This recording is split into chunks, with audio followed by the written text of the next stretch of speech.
Semua peserta UKM mengajar itu sudah mengikuti eh, sosialisasi dari kementerian maupun dari dosen pembimbing lapangan masing-masing di lokasi saudara-saudara mengikuti kegiatan kampus pengajar. Tetapi pada malam hari ini khusus Prodi Bimbingan dan Konseling sengaja mengadakan kegiatan untuk sosialisasi khusus intern Prodi BK ini dalam rangka untuk menyamakan persepsi dan mensosialisasikan buku panduan MBKM dari Prodi Bimbingan dan Konseling. Karena saudara-saudara semua, selama saudara-saudara mengikuti kampus mengajar, itu nanti saudara-saudara juga ada beberapa hal penugasan dari prodi yang nantinya sebagai bahan prodi untuk melakukan konversi mata kuliah sesuai dengan Permendikbud bahwa saudara-saudara yang mengikuti kampus mengajar itu akan difasilitasi untuk konversi mata kuliah sejumlah 20 SKS yang mata kuliahnya nanti bisa saudara-saudara pilih sendiri sesuai dengan keinginan saudara-saudara semua. Mata kuliah apa saja yang nantinya akan dikonversi. Tapi perlu di garis bawahi bahwa teman-teman kampus mengajar itu perlu membuat laporan yang nantinya sebagai bahan penilaian dari Bapak Ibu dosen pengampu untuk melakukan proses konversi. Karena apa? Karena capaian pembelajaran mata kuliah di setiap mata kuliah itu berbeda-beda. Nah, layak dan tidak layak itu tergantung dari laporan yang saudara-saudara susun. Nah, susun yang nantinya akan didiseminasikan setelah kegiatan kampus mengajar berakhir. Nah, dan yang perlu saya ingatkan kembali sebagai bahan evaluasi dari proses diseminasi dari angkatan kampus mengajar angkatan kemarin itu adalah bahwa khusus mahasiswa yang semester 4 ke bawah, nah itu masih sangat apa ya, sangat jauh sesuai dengan harapan. Nah, karena teman-teman yang semester 4 ke bawah itu belum mendapatkan mata kuliah wajib program studi. Yang intinya ini harus digarisbawahi. Kalau yang sudah semester 5 ke atas, saya yakin penugasan-penugasan dari program studi BK itu bisa dilahap dengan bisa disantap dengan apa ya, baik dengan sesuai dengan yang diharapkan. Tetapi catatan bagi yang semester 5 ke bawah, memang kemarin saya sampaikan kepada teman Bapak Ibu dosen baik bidang kemahasiswaan maupun Bapak Ibu yang lain, mohon untuk lokasi penempatan di semester 5 ke bawah itu harus di kota Yogyakarta, karena ini berkaitan dengan kegiatan perkuliahan yang harus diikuti di semester 3 maupun semester 5. Nah, sehingga penugasan dari prodi nanti saudara-saudara bisa melaksanakan sejalan dengan perkuliahan yang diadakan pada semester tersebut. Nah, karena semester 1 sampai semester 4 itu merupakan modal awal saudara-saudara untuk eh, melaksanakan berbagai penugasan yang diberikan oleh program studi gitu. Karena nanti seperti contoh mata kuliah praktik di semester 6 itu berkaitan dengan eh, skill-skill keterampilan atau dasar-dasar teori yang diperoleh di semester 1 sampai semester 4. Nah, maka dari itu kalau saudara-saudara tidak mengikuti mata kuliah di semester 1 sampai 4, itu tentu akan kesusahan eh, melakukan penugasan-penugasan yang diberikan oleh program studi. Mohon ini menjadi catatan bagi teman-teman nanti yang di semester 5 ke bawah. Kemudian teman-teman yang di semester 5 ke atas, 5 dan 7, khusus yang semester 7, nanti saudara-saudara bisa memilih juga 20 SKS mata kuliah mana yang mau dikonversi itu. Artinya eh, kegiatan KM ini bisa menjadi bagian dari proses remedial mata kuliah yang mendapatkan nilai di bawah maksimal. Nah, artinya kalau nilainya masih di bawah amin seumpama, saudara-saudara pengen nilainya eh, bagus, nah maka nanti silahkan saudara-saudara mengajukan konversi ke program studi bimbingan dan konseling. Kalau memang tidak ada, seumpama nilainya sudah A semua ya, silahkan nanti dikonversi di mata kuliah di semester 7 itu, sehingga saudara-saudara beberapa mata kuliah yang bisa dikonversi di semester 7 itu bisa eh, saudara-saudara ambil dan tanpa harus nanti mengikuti mata kuliah tersebut gitu. Kalau konversinya tadi sudah saya sampaikan di awal maksimal 20 SKS, tidak boleh lebih. Kalau kurang sangat diperbolehkan. Semua Jasmine hanya mengambil konversi mata kuliah KKN saja, ya diperbolehkan. Cukup yang dikonversi 3 SKS seumpama gitu. Kalau mau lebih dari itu juga diperbolehkan. Kemudian saudara-saudara semua, nanti mungkin terkait dengan penugasan hal-hal apa saja yang nantinya berkaitan dengan eh, apa namanya kegiatan kampus mengajar khusus untuk prodi BK, nanti mungkin akan disampaikan lebih detail oleh Bu Roli dan Bu Dian pada malam hari ini. Nanti silakan bisa saudara-saudara bisa menanyakan hal-hal apa saja yang memang nantinya belum dipahami atau ada yang belum jelas, nanti bisa ditanyakan ke beliau berdua. Dan yang perlu apa namanya saya tekankan kembali bahwa teman-teman dari Universitas Mercu Buana Yogyakarta harus aktif menjalin koordinasi komunikasi dengan DPL masing-masing di lokasi, kemudian dengan pihak sekolah dan dengan teman-teman. Saudara-saudara harus memberikan contoh yang apa ya, contoh atau teladan bagi teman-teman kampus mengajar dari berbagai perguruan tinggi yang lain. Saya optimis bahwa saudara-saudara nanti akan mampu bersaing, berkompetisi secara sehat dengan teman-teman mahasiswa dari kampus lain. Eh, saya, kenapa saya optimis, saudara-saudara semua?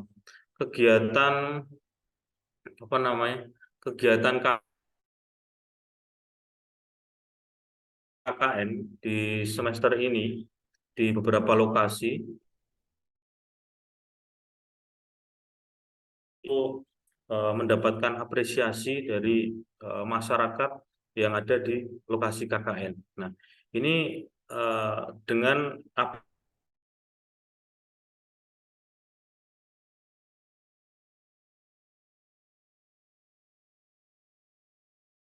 apresiasinya dengan bagaimana caranya?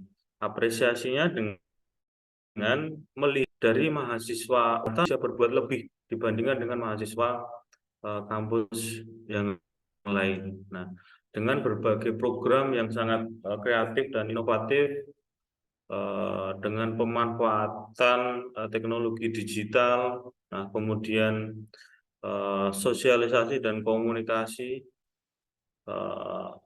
tegur sapa dengan masyarakat yang ada di lokasi. Nah, ini menjadi sisi lebih bagi mahasiswa UMB. Nah, saya pikir teman-teman kampus mengajar khusus di Prodi BK itu di situ. Walaupun sasarannya berbeda, tidak masyarakat, tapi nah, maka performa yang baik, kinerja yang baik itu nantinya akan membawa nama baik diri kalian sendiri, kemudian program studi, tentu Universitas Mercu Buana tercinta. Nah, artinya ini harus kita rawat dengan baik-baik. Saudara-saudara terjun ke sekolah, ke lapangan, tentu saudara-saudara harus bisa menjadi solusi bagi permasalahan-permasalahan yang terjadi di sekolah, bukan malah menjadi masalah yang ada di sekolah. Nah, karena di sekolah masalahnya sudah sangat banyak, tentu saudara-saudara datang untuk membantu menyelesaikan problem-problem yang ada di masyarakat sekolah. Dan penugasan dari prodi itu harus beriringan dengan penugasan yang dari kementerian. Nah, kalau dari kementerian tentu banyak, ada penguatan profil pelajar Pancasila. Nah, kemudian saudara-saudara diminta untuk mensosialisasikan produk-produk digital dari kementerian. Kemudian saudara-saudara diminta untuk mentransformasikan pemanfaatan dan sebagainya. Nah, itu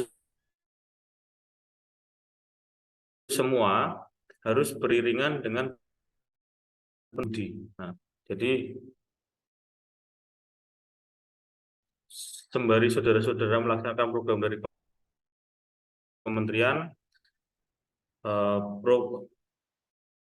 penugasan dari program studi juga harus saudara-saudara kurang lebih ya efektifnya 4 bulan lah, 4 bulan efektif untuk karena nanti akan tersita untuk waktu-waktu di hari libur, kemudian ujian-ujian yang diadakan oleh sekolah maupun daerah. Nah, 4 bulan itu silahkan nanti dimanfaatkan secara betul-betul.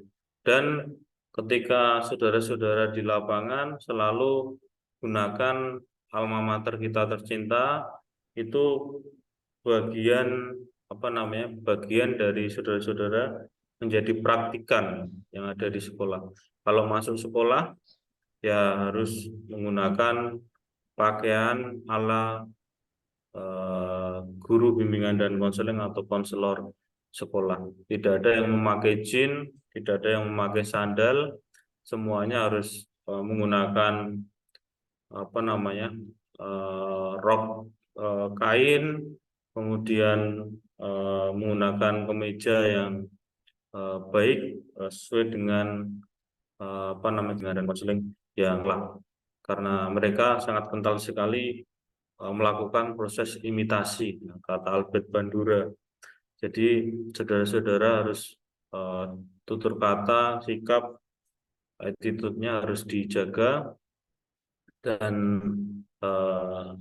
tentu harus menjadi toladan bagi peserta didik. Karena apa? Karena generasi muda sekarang itu krisis toladan yang baik dari orang-orang yang lebih dewasa. Nah, karena kalau di medsos tontonannya sudah seperti itu, kalau sudah tidak memberikan contoh yang baik, tentu ini akan menjadi eh, problem tersendiri.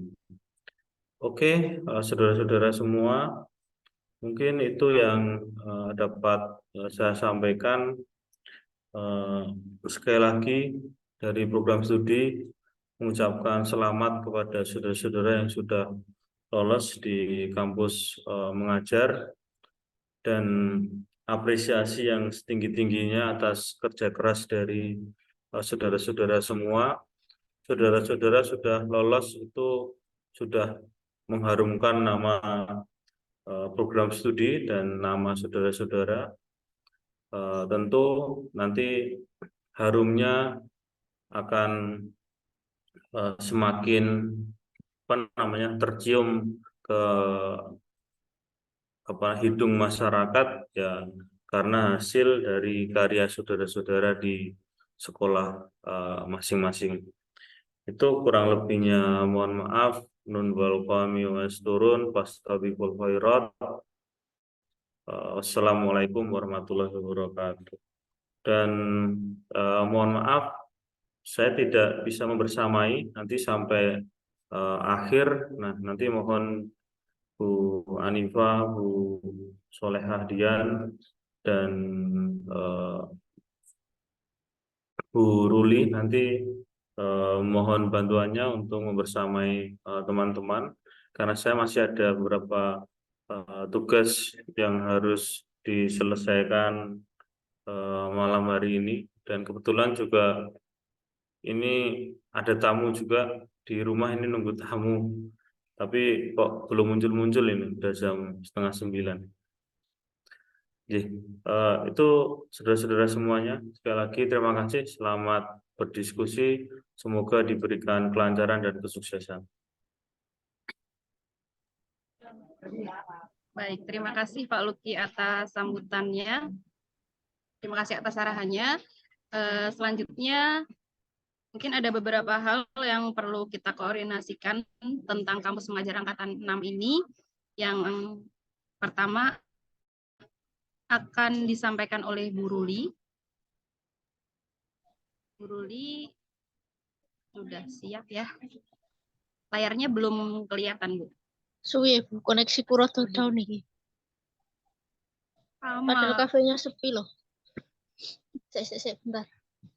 Ya mohon maaf ya teman-teman dan Bapak Ibu, karena koneksi saya juga tidak terlalu baik, jadi kayak keluar terus, keluar masuk, keluar masuk. Insya Allah masih tetap bersama. Belum Burul. Wes sih, neng tab wes sih. Di sini belum. Udah. Masuk sih? Iya. Melisa udah di tempatnya, Mel? Oh, ini udah. pada Buruli di... Oke. Terima kasih pada Bu Dian, Bu Anifah yang sudah bergabung pada malam hari ini. Nah, nanti mungkin pada saat penjelasan ini nanti akan banyak dibantu Bu Dian. Sebelum itu, Assalamualaikum warahmatullahi wabarakatuh. Selamat bergabung di Zoom malam hari ini, pengarahan terkait dengan kampus mengajar seperti itu. Jadi nanti harapannya di forum ini kalian bisa proaktif. Kalau ada yang mau ditanyakan di tengah-tengah penjelasan, mau ditanyakan langsung juga boleh, mau nunggu di akhir juga boleh gitu.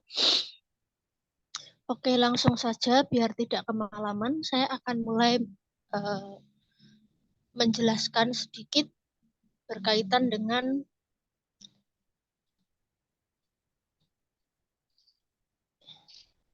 sebentar kok belum berubah.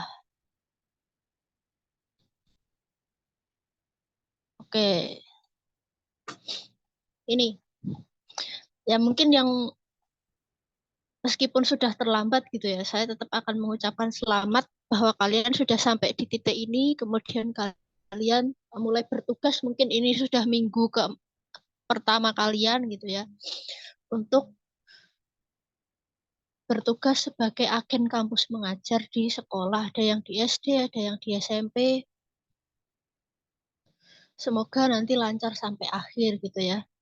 Dan melihat antusiasme kalian gitu, saya melihat bahwa ternyata kita tuh sebenarnya punya motivasi belajar yang tinggi, terlepas kita tuh sekolah di mana, kampusnya di mana, ruang kelasnya kayak apa gitu. Ternyata kita hal-hal tersebut tidak mengurangi antusiasme kita untuk belajar dan untuk terlibat dalam program-program dari kementerian seperti itu. Nggak hanya dosennya yang juga ikut aktif, ternyata mahasiswanya juga sama. Kemudian kedua, masih relevan dengan tadi ya, bahwa kadang diri kita itu tidak selalu dilihat dari kampusmu dari mana, tapi dirimu adalah dirimu itu sendiri. Jadi variabel kamu sekolah di mana, lulusan di mana itu kadang penting nggak penting gitu. Karena apa? Pada akhirnya adalah yang bertanggung jawab dan mengambil keputusan itu dirimu sendiri. Kalau kamu gantungin nama baik kampusmu, tapi kamu nggak benar-benar bertanggung jawab pada pilihanmu, ya sama aja gitu, sama aja bohong gitu. Dirimu ya dirimu, bukan dirimu sama dengan kampusmu. Kampus ya kampus, kamu ya kamu gitu. Itu adalah pesan Bu Natri. Mungkin kalau di sini ada adik-adik 2020 yang dulu pernah diajar Bu Natri gitu. Mungkin pernah waktu diskusi dengan beliau itu ya, beliau pesannya adalah kamu adalah bukan kampusmu, tapi kamu ya kamu gitu. Kemudian yang ketiga ini yang membanggakan. Ini yang lain nggak tahu, belum update berita ke saya gitu ya. Mbak Melisa itu menjadi kontributor KM Jogja kalau nggak salah gitu. Jadi luar biasa mahasiswa BKUMB ternyata nggak cuma jadi follower gitu. Nggak cuma ngikutin orang, tapi juga berkontribusi untuk membantu menyebarluaskan informasi terkait KM dan lain sebagainya. Untuk memperlancar pelaksanaan KM gitu. Nah ini mohon maaf suara saya agak gregel karena AC-nya dingin banget. Oke, next. Jadi nanti pembahasan hari ini pada dasarnya sosialisasi ini disusun untuk apa? Untuk mensosialisasikan berkaitan dengan bahwa di Prodi BK itu punya buku panduan konversi kampus mengajar gitu. Di Prodi BK sudah punya itu. Jadi tolong kalau sudah punya itu, ya kalau belum nemu filenya ya dicari. Kalau nggak punya ya minta saya atau minta Budian gitu. Nggak ada alasan saya belum punya, saya nggak tahu. Lawang diberitahu app di Forkom kok nggak tahu gitu. Kemudian jangan dibiarkan di WA, tapi di download. Biar besok kalau perlu itu nggak nyari-nyari, nggak bingung gitu. Nyalain temennya kok kamu nggak ngasih tahu gitu. Lah yang butuh siapa? Kok kamu minta temenmu untuk ngasih tahu kamu gitu. Nah, jadi lebih proaktif intinya. Kemudian pembahasan kedua berkaitan dengan KRS mahasiswa KM. Lalu do and don'ts-nya selama di KM itu apa aja. Kemudian yang keempat berkaitan dengan laporan KM itu seperti apa. Yang kelima adalah proses perkuliahan mahasiswa yang ikut program kampus mengajar gitu.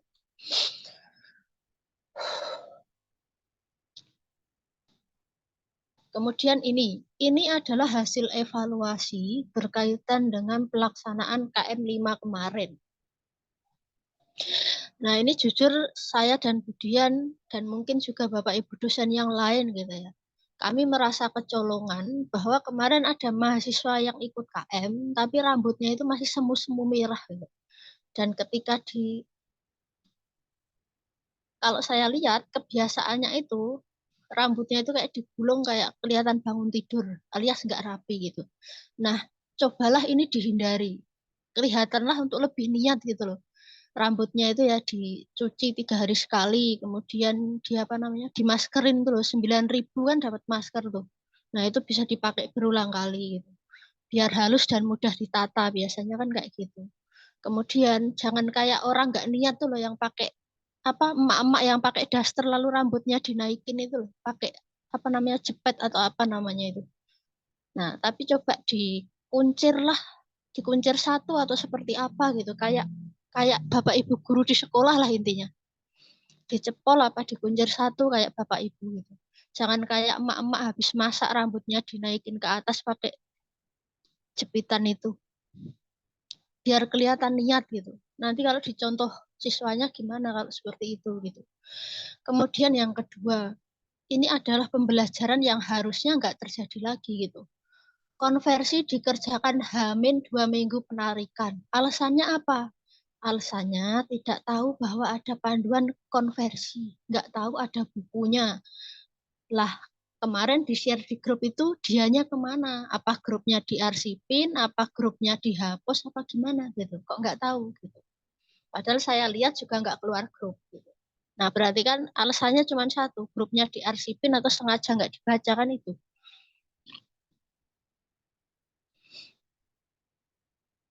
Kemudian yang ketiga adalah tidak punya buku panduan konversi ya karena nggak download, padahal udah di-share dengan Bu Eka pada saat itu. Saat itu Bu Eka nge-share panduan konversi disertai dengan suratnya, nah tidak di-download sepertinya, makanya nggak punya. Gitu. Kemudian yang keempat adalah tidak proaktif dengan mata kuliah atau kuliah-kuliah yang dijalani. Alasannya apa? Alasannya KM. Makanya nggak proaktif. Alasan apa lagi? Oh, alasannya KM sambil ikut organisasi mahasiswa HMPS misalnya. Di HMPS banyak kegiatan, makanya kuliahnya keteteran. Gitu. Kalau seperti itu terus dan itu dimaklumi terus, nah nanti level KKNI-nya nggak tercapai. Padahal sarjana S1 itu harus mencapai level KKNI level 6 gitu. Dengan kompetensi-kompetensi inti yang mencerminkan kualitas seorang calon konselor atau seorang konselor begitu. Dampaknya itu panjang. Jadi mohon untuk lebih proaktif dalam kuliah yang dijalani gitu. Khususnya ini untuk teman-teman semester 7 besok, tolong dimakul sempronya lebih proaktif karena itu pintu gerbang untuk skripsian kalian gitu. Kemudian hal lain yang perlu diperhatikan adalah kalau ada forum diskusi seperti ini yang tolong dimanfaatkan. Karena apa? Efek dari tidak ikut diskusi, tidak proaktif di diskusi, ditanya nggak jawab, diminta on cam nggak on cam, disambil tidur. Efeknya apa? Nanti saya, Budian, dan Bapak Ibu dosen yang lain itu terkena serangan japri gitu. Kalau kena serangan uang masih mungkin lah. Gitu. Serangan japri itu nggak enak. Karena apa? Mungkin sedang ngurusi KKN, sedang ngurusi PPL, mungkin sedang ngurusi HMPS, mungkin sedang ngurusi seminar, dan lain sebagainya gitu. Dan dijapri oleh hal-hal yang sebenarnya itu sudah dijelasin. Kalau di luar penjelasan, ya mungkin bisa itu. Gitu. Tapi kalau udah dijelasin, tapi dijapri lagi, nah itu namanya nambah kerjaan. Ya sebenarnya nggak apa-apa juga, wong dosenmu itu kan baik-baik gitu. Tapi kalau bisa memperingan kerjaan orang lain, kenapa enggak? Oke, next. Ini adalah konversi mahasiswa di kampus mengajar semester 6. Nah, adik-adik mahasiswa yang belum punya bisa di-download di sini, s.id pedoman konversi KM. Tapi sepertinya tidak ada alasan untuk belum punya atau belum baca, minimal baca covernya sama daftar isi gitu. Karena apa? Karena sudah di-share di grup Forkom 2 atau 3 kali saya nge-share. Next. Jadi saya itu nanti bisa dikonversi dengan cara seperti apa toh gitu. Tadi sudah dijelaskan Pak Luki bahwa Anda semester ini selain mengisi KRS-an mau menempuh mata kuliah apa, kalian juga menentukan KM-ku ini mau ku konversi kemana gitu. Nah tadi dari Pak Luki ada ada penjelasan bahwa KM itu ya bisa untuk remed gitu. Kalau nilainya dulu masih B+ mau remed ya bisa. Selama yang diremetkan adalah mata kuliah yang konversi tadi gitu. Kemudian yang kedua, mahasiswa perlu melakukan KRS mata kuliah yang akan dikonversi pada semester yang ditawarkan sebagai syarat input nilai. Contohnya, Fauzia Hanifah sekarang ada di semester 5. Nah, Fauzia Hanifah besok akan KRS-an mengambil mata kuliah semester 5. Nah, sementara mata kuliah yang dikonversi ada di semester 6. Nah, Fauzia Hanifah semester ini nilai-nilai yang keluar adalah nilai-nilai mata kuliah yang semester 5 yang udah diinputkan itu. Nah, besok waktu semester 6 Fauzia Hanifah akan tetap KRS-an. Setelah KRS-an, Fauzia Hanifah tidak ikut kuliah karena mata kuliahnya udah terkonversi dari hasil KM. Nanti Bapak Ibu dosen akan menginput nilai hasil konversian itu pada saat masa input nilai di semester 6 gitu. Kalau konversi KKN di semester 7 ya maka besok semester 7 Fauzia Hanifah harus ngeklik KRS KKN gitu. Coba Fauzia Hanifah ada pertanyaan di poin nomor 2.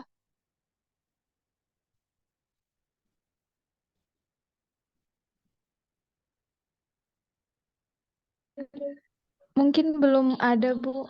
Coba tadi dijelaskan coba. Tadi maksud saya kemana tadi? Arahnya gimana?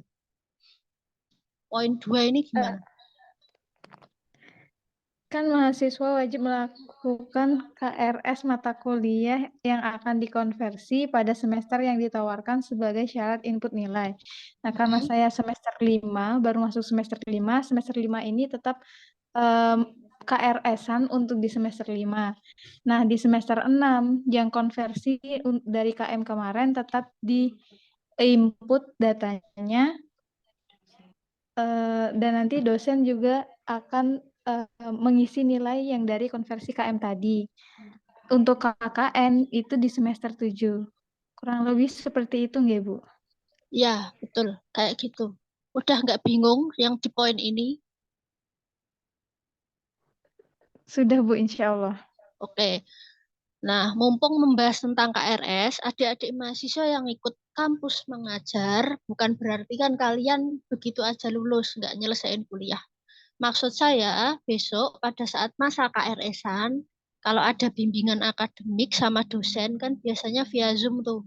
Nah, silahkan kalian ikut, lalu kalian konsultasi mata kuliah di sana gitu, biar tidak ada overlapping dan lain sebagainya. Jadi tetap proaktif mengikuti proses eh, konsultasi bimbingan KRS meskipun KM gitu. Kalau waktunya nggak bisa ya komunikasiin ke dosen. Saya nggak bisa hari ini, saya nggak bisa hari itu, bisanya kapan gitu. Karena kami juga menyadari bahwa di sekolah itu rigid agendanya dan mengikuti agenda sekolah gitu ya. Khususnya di jam 7 sampai jam 12 itu kalau di SD ya jam-jam sibuk gitu. Jadi tolong dikomunikasikan ke prodi dan ke dosen yang bersangkutan ketika ada hal-hal seperti itu. Biar dicarikan alternatif solusi. Kalau kalian ngilang pada saat bimbingan skrip, bimbingan akademik, hanya karena waktunya kalian nggak bisa, nah itu bukan solusi. Kalau ngilang itu bukan solusi. Tapi kalau kamu bilang nggak bisa, nah itu biar dicari hari lain, itu baru solusi. Kemudian yang ketiga, setelah menyelesaikan program MBKM, mahasiswa melakukan diseminasi pelaksanaan MBKM kepada dosen mata kuliah konversi. Nomor 3 ini, kalian tidak nemui dosen satu-satu. Hari ini saya janjian ketemu Pak Luki, mau diseminasi konversi seperti itu, bukan. Tapi itu biasanya terjadi di hari tertentu, lalu kalian bertuju ini nanti dikumpulkan entah via Zoom, entah offline, lalu kalian presentasi. Kamu tuh di KM udah ngapain aja tuh, sehingga kamu itu layak untuk dikonversi gitu. Yang dipresentasiin apa gitu. Yang dipresentasiin ya sesuai dengan tagihan-tagihan mata kuliah yang mau dikonversikan gitu. Nah, nanti saya kasih tahu di belakang. Bagi yang udah baca panduannya mungkin langsung relate ini maksudnya kemana gitu. Bagi yang belum baca ya nanti saya jelaskan di slide selanjutnya. Jadi kalian setelah presentasi nanti Bapak Ibu dosen itu kan melihat semua atau menyimak penjelasan kalian pada saat KM kalian ngapain aja. Kemudian dosen akan memutuskan yang kamu lakukan itu sudah cukup belum untuk dikonversi? Dapat nilai A, B, C, atau dapat nilai E, apa enggak dapat nilai sama sekali karena kerjaannya kalian asal-asalan gitu. Nah, itu akan ditentukan pada saat diseminasi itu. Nah, mungkin biar tahu gambaran diseminasi ngapain, dicek di YouTube-nya Prodi BK, sudah diupload kemarin. Dari kemahasiswaan sudah upload di YouTube Prodi, nanti dicek. Oh, diseminasi itu kayak gini ya, presentasi 15 menit, diberi pertanyaan untuk mengklarifikasi yang dilakukan, kemudian nanti ada proses penilaian. Gitu. Nah, biar ada gambaran, boleh dicek YouTube-nya. Kemudian yang keempat, dosen mata kuliah konversi memberi nilai sesuai hasil diseminasi. Nah, itu tadi, kalau kamu kerjaanmu ngasal ya nanti saya nggak segan-segan kasih E atau D gitu. Bapak Ibu dosen yang lain juga sama sepertinya. Kalau yang kamu kerjakan tuh nggak menjawab tuntutan KKNI ataupun nggak menjawab tuntutan profil lulusan seorang mahasiswa BK ya nggak akan dapat nilai yang maksimal.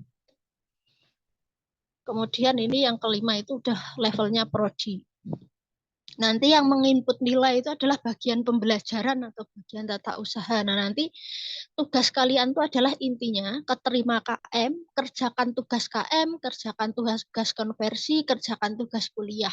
Masalah input nilai atau nilai belum diinput dan lain sebagainya itu biar menjadi tugasnya prodi gitu.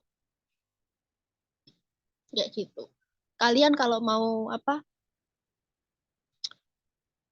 kalian yang perlu kalian camkan adalah nilai itu akan diinput ketika semester berjalan. Kalau kalian si Fauzia sekarang semester 5, ya nilaimu semester 6 belum akan kelihatan. Wong kamu belum KRS-an kok. Kalau kamu belum KRS-an, kami nggak bisa nginput gitu. Jadi mata kuliahnya Fauzia semester 6 akan kelihatan besok di semester 6 bareng teman-temanmu yang lain gitu. KKN-mu juga akan kelihatan besok semester 7 bareng punyamu yang lain. Jadi kalau kamu nginput KRS itu menjadi pintu gerbangnya kami untuk bisa nginput nilai atau celengannya kami. Jadi kami nanti bisa nginput nilainya di situ. Kalau kalian nggak KRS-an ya nggak bisa. Itu udah by sistem bukan by saya atau by prodi. Kemudian ini normalnya kalian ini sekarang di semester 5 akan mengambil mata kuliah semester 5 tuh kalau nggak salah kisaran 20 SKS gitu. Sorry. Bagi kalian yang sekarang ada di semester 5, kalian akan mengkonversikan KM ini ke dalam 20 SKS. Coba Umi. Ya nggak Umi? Kamu kayak gitu nggak? Visimu ikut KM tuh biar ikut konversi 20 SKS bukan? Iya, Bu.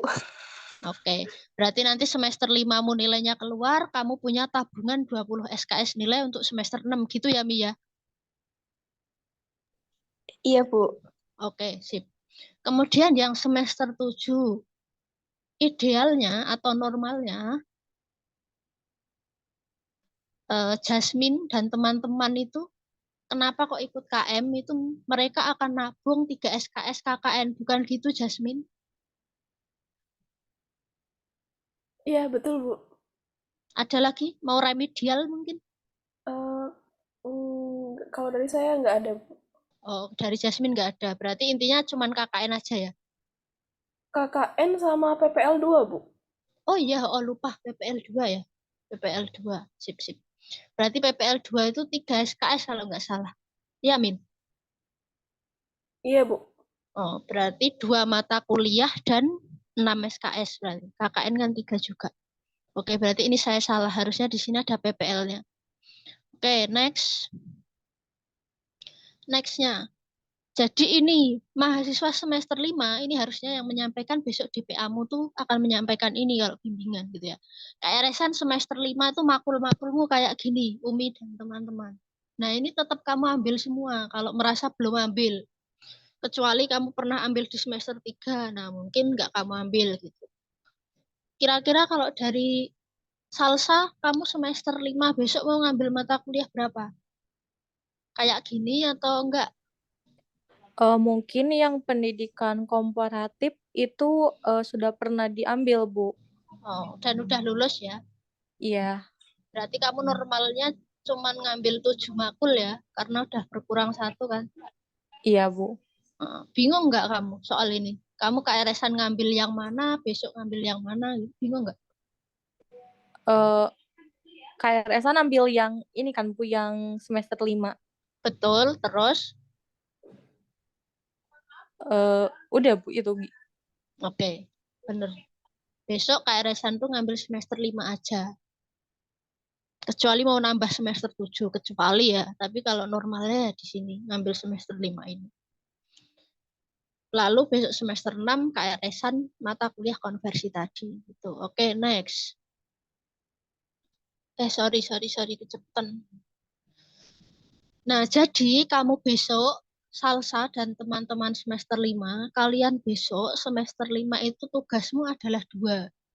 Ngerjain mata kuliah semester 5 dan mengerjakan mata kuliah semester 6. Bukan gitu, Salsa? Atau Umi atau Fauzi? Iya, Bu. Bu, maaf, ini aku lagi laporan sama DPL juga, Oh ya, jadi ya, ya. double Oke. meet. Ya, oke. Oke. Fauzi sama Umi, kamu besok semester 5, berarti kamu ngerjakan mata kuliah semester 5 dan ngerjakan mata kuliah semester 6. Bukan gitu, Mi dan Fauzi? Iya, Bu. Iya, Bu. Oke. Berarti kerjaanmu adalah 40 SKS ya? Kalau semester 5 20, semester 6 20. Bukan begitu? Iya, Bu. Iya, Bu. Oh ya, oke. Artinya kamu sudah tahu ya konsekuensi tenaga, waktu, pikiranmu akan gimana?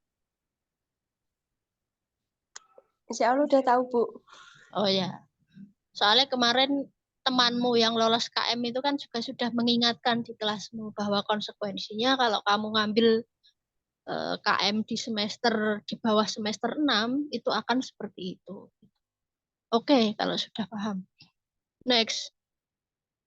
KRS-an makul semester 7. Nah, ini biasanya KKN itu kan dilakukan di bulan Juli Agustusan kayak saya sekarang ini lagi DPL-in KKN gitu. Nah, karena ini udah kamu ambil pada saat KM, berarti besok kamu udah nggak ikut KKN lagi. Nah, sementara yang di mata kuliah kedua PPL itu kan harusnya Jasmine dan teman-teman tuh bulan ini PPL-an. Tapi karena udah keterima KM, maka nggak usah PPL-an. Berarti ada 2 mata kuliah. Berarti Jasmine tinggal 6 mata kuliah. Nah, kira-kira bisa maksimal nggak Jasmine dan Rindi itu? Maksimal nggak, Rin, kamu besok, Rin? Mana ini Rindi?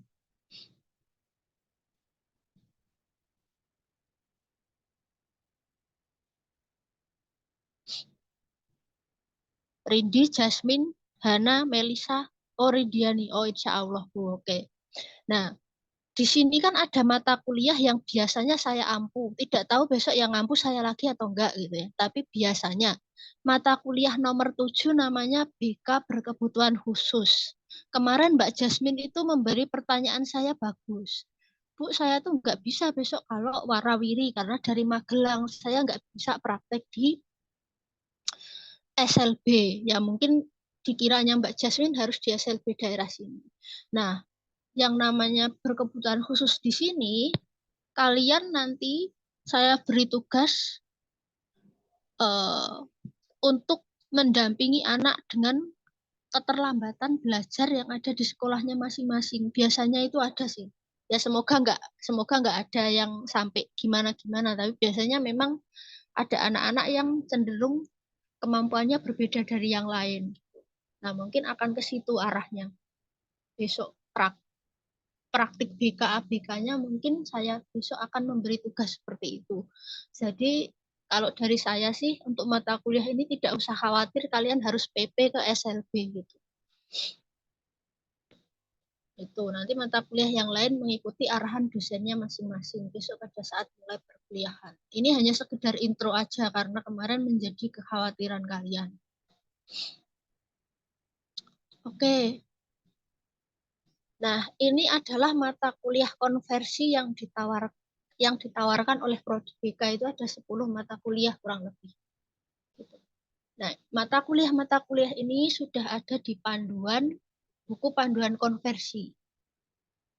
Gitu. Oke, next. Nah, ini yang penting. Cara mengerjakan konversi.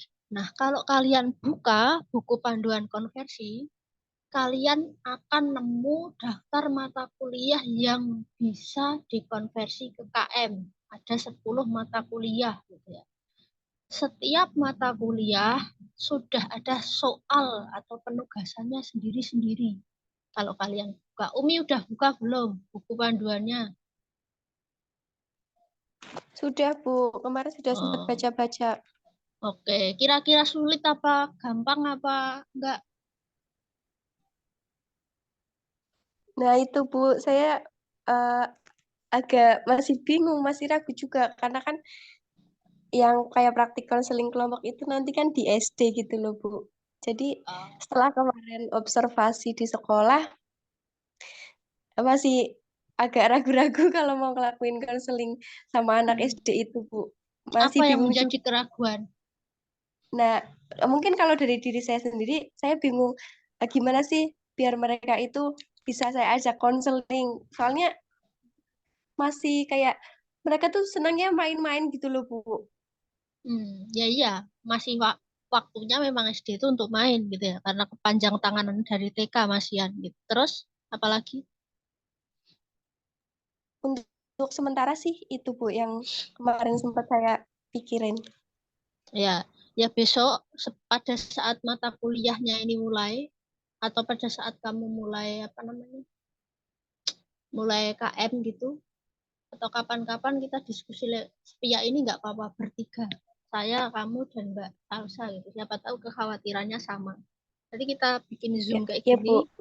lalu nanti kita coba mengurai ya bahwa di SD itu kayak gini, kekhawatiran saya seperti ini, nah gimana cara membangun raportnya dan lain sebagainya nanti kita diskusikan.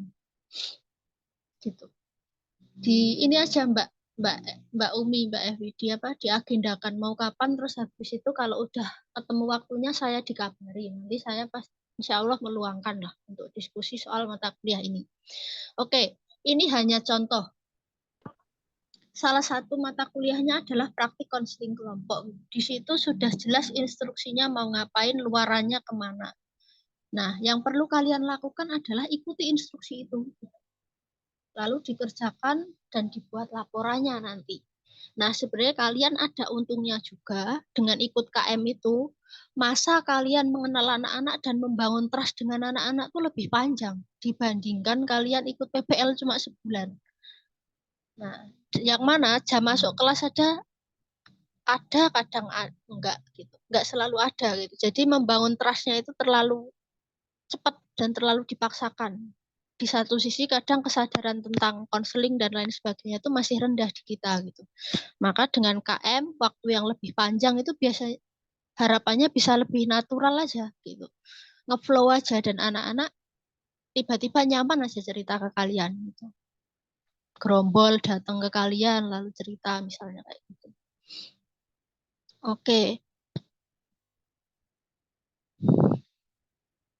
Kalau Fauzi Hanifah udah buka panduannya belum?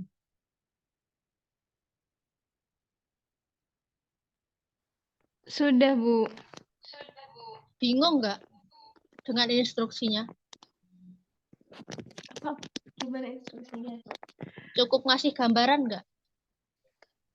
Iya, Bu, cukup memberikan gambaran ke depannya nanti dalam mengisi laporan-laporan. Oke, sip. Kemudian kalau Mbak siapa namanya? Mbak Jasmine apa Mbak Rindi apa Mbak Hana gitu, kira-kira udah buka panduannya belum? Kalian Sudah, Bu. bingung nggak tugasnya ngapain gitu? Udah ada gambaran nggak di panduan itu? Untuk saya kalau mata kuliah yang PPL itu mungkin belum ada yang dibingungin ya, Bu. Tapi kalau Siap. untuk KKN-nya tuh untuk keluarannya masih agak bingung mau ngapain nanti. Oh ya. biasanya KKN itu Pak Luki yang ini apa namanya? Ya beliau kan di Kabak Pengabdian. Sekalian kemarin waktu konversi KM itu beliau yang ibaratnya mengampu KKN ibaratnya. Jadi kalau ada pertanyaan tentang itu ya nanti bisalah ditanyakan ke Pak Luki. Tapi sebagai gambaran aja bahwa KKN itu harapannya adalah pendekatannya multidisipliner dan memanfaatkan teknologi. Nah, kalian kan di KM kan nggak cuma BK doang nih. Ada prodi apa aja Mbak Jasmine? Kalau kelompok saya itu ada prodi dari pendidikan bahasa Inggris, pendidikan agama Islam, sama pendidikan bahasa Indonesia, Bu. Nah, ya minimal meskipun sama-sama pendidikan, tapi kan udah bukan BK semua. Minimal udah ada lintas ilmu lah. Nah, berarti sudah menjawab itu lintas disiplinernya. Tinggal nanti itu aplikasi teknologinya ada nggak di situ. Nah, contoh ya, saya dulu kan pernah di KM3 gitu, dan mungkin masih ingat juga prosesnya di tengah-tengah KM itu ada apa. Kalian tahu istilah ini nggak? Assessment literasi numerasi yang di tengah-tengah itu kan ada ya biasanya AKM ya bahasanya ya. Nah, di AKM nanti kan anak-anak tuh nggak familiar dengan gadget karena mengerjakannya itu biasanya pakai HP. Ya kan? Biasanya mengerjakannya pakai HP atau pakai komputer. Nah, yang bisa kalian lakukan adalah kalian mengadakan pelatihan penggunaan itu. Nah, itu sudah masuk KKN. Hanya salah satu contoh ya, Mbak Jasmine ya. Contoh yang lain kalian kembangkan sendiri. Misalnya pelatihan pembuatan video pembelajaran atau apa ke gurunya. Kemudian pelatihan penggunaan yaitu tadi gadget untuk AKM untuk siswanya atau apalah itu juga bisa. Hanya contoh, silahkan nanti dipelajari kemudian dikembangkan berdasarkan kebutuhan di lapangan seperti apa. Karena KKN-nya nanti otomatis kan kalian di sekolah di situ sekalian gitu, nggak ke masyarakat di luar sekolah. Sesuai kebutuhan. Nah, itu menjadi poin dari KKN juga itu. Sesuai kebutuhan yang dibutuhkan di situ apa, lalu kalian memberi solusi di masyarakat situ, gitu. Di sekolah. Oke. Nanti nek masih bingung bisa nanya ke Pak Luki. Gitu. Karena beliau yang memang ngerti soal KKN-an. Gitu. Oke. Next. Budian bisa on mic. Ini kemarin PPT-nya yang bikin Budian kalau yang bagian ini. Jadi mungkin Budian lebih ngerti.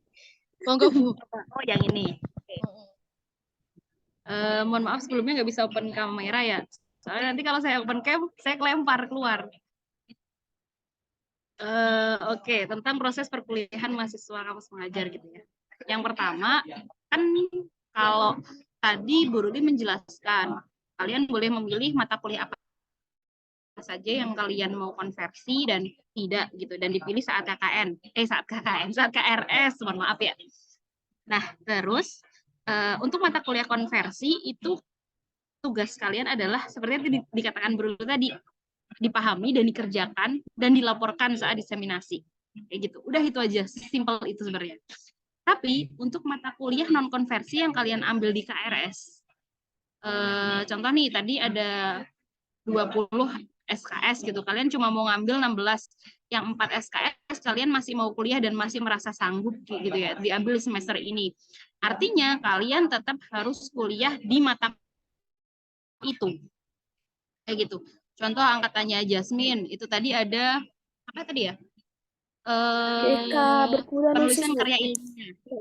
Oh ya, BK berkebutuhan khusus. BK berkebutuhan khusus kamu mau nggak usah dikonversi kayak gitu. Artinya mau nggak mau kamu juga harus menjalani mata kuliah itu di semester ini. Caranya gimana? Silakan hubungi dosen masing-masing, dosen pengampu masing-masing kayak gitu. Adakah kebijakan khusus dari beliau untuk kalian ketika kalian tidak bisa hadir di kelas? Kayak gitu. Baiknya sih hadir ya, maksudnya tetap tatap muka di kelas. Tapi jika tidak, contoh nih kalian nggak dapat liburnya kayak kemarin kalau nggak salah sih Nisa itu liburnya seminggu sekali hari Kamis kayak gitu ya. Tapi ternyata jadwalnya hari Selasa kayak gitu. Berarti kan dia nggak bisa tuh mengikuti mata kuliah. Nah, caranya gimana? Caranya kamu ngomong ke dosennya gimana caranya biar kehadiranmu itu diakui kayak gitu. Saya rasa masing-masing dosen punya kebijakannya masing-masing, jadi nggak bisa disamaratakan bagaimana caranya kayak gitu. Entah itu jadi kelas privat lah, mau ganti jadwal lah, dan atau mau ngasih tugas aja lah, terserah dosennya ya. Kita kalau itu kami nggak bisa ngatur sih, karena masing-masing mata kuliah kan punya apa ya, capaian pembelajarannya masing-masing, jadi tidak bisa disamakan seperti itu. Selanjutnya apa Bu Ruli? Itu untuk proses perkuliahan mahasiswa kampus mengajar, gitu. Jadi 2 itu sih. Tadi selanjutnya Pak.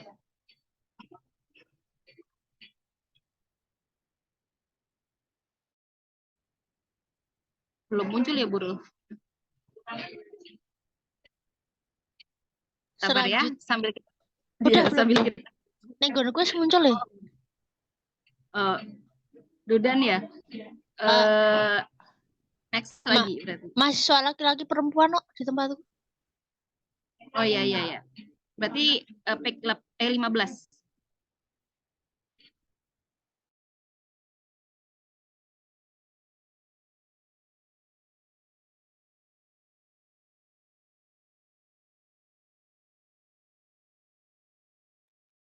Iya, Budian.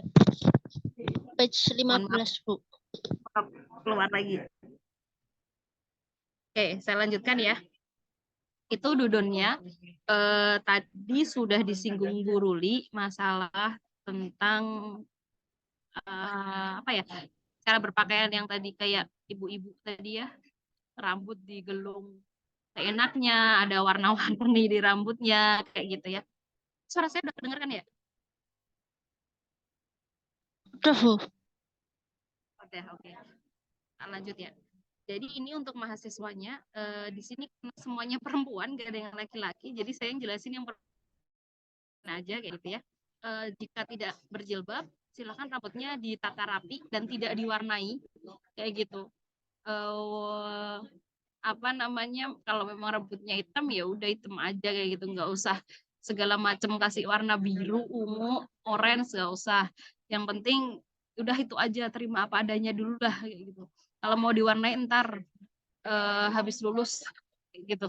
Habis lulus pun kalau jadi guru janganlah ya kayak gitu. Terus di rapi itu dalam artian kalau memang rambut teman-teman ini tidak memungkinkan untuk digerai, silahkan untuk dirapikan kayak gitu. Terus yang kedua menggunakan jas alma mater kayak gitu. Kita kan apa namanya akademisi ya, nggak mungkin apa ya kalian kemana-mana pakai baju seenaknya gitu, nggak, jangan kayak gitu Kita apa ya, menjadi contoh gitu, pakailah jas alma mater. Tapi kalau nanti KM itu biasanya ada seragam apa namanya PDL ya, atau apa itu namanya. Kalau yang angkatan 5 kemarin warnanya hijau. Nggak tahu kalau angkatan 6 ini masih sama atau enggak, saya kurang tahu. Kalau itu kalian pakai itu aja cukup. Tapi kalau lagi pakai batik atau apa, silahkan gunakan alma mater. Terus kemeja atau batik lengan panjang, ya kayak biasanya ya ini. Terus ini yang selanjutnya adalah celana atau rok kain ya. Kenapa di situ kainnya ada tebel? Saya tebelin karena ini sebenarnya juga evaluasi. Tadi guru juga sudah menyampaikan jangan sampai mahasiswa KM itu tidak menjadi contoh yang baik kayak gitu. Bolehlah kalian kalau mau pakai apapun, pakai jeans dan teman-temannya di luar kayak gitu. Tapi kalau lagi di lingkup sekolah ya kalau bisa ini pakai yang kain-kain aja, nggak usah aneh-aneh dulu. Terus sepatu warna gelap. Tapi ini menyesuaikan sama sekolahnya lagi sih. Kalau seumpama nih sekolahnya itu ada kan beberapa sekolah yang memang gurunya juga diberikan kebebasan gitu. Silakan kalian lihat contoh itu kayak gitu. Lihatlah gurunya dalam berpakaian seperti apa. Kalau memang diperbolehkan ya monggo, tapi kalau enggak jangan sekali-kali bikin gebrakan baru yang seperti itu kayak gitu. Kaos kaki silahkan, biar nggak bau aja sih. Oke, selanjutnya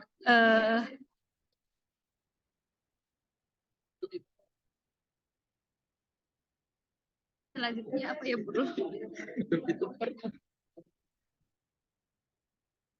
Ntar, Bu. Oke, Di laptopku kayaknya kita mah. mengalami problem yang sama ya bro. Kenapa Ini sih ya koneksiku malam ini? down ini. Bentar, Oke, mungkin sebentar. mungkin teman-teman ada yang mau apa Ditanya dulu. bertanya atau ngasih masukan tentang cara berpakaian. Umi,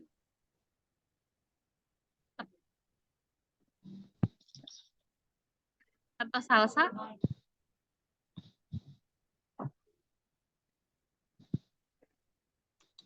Salsa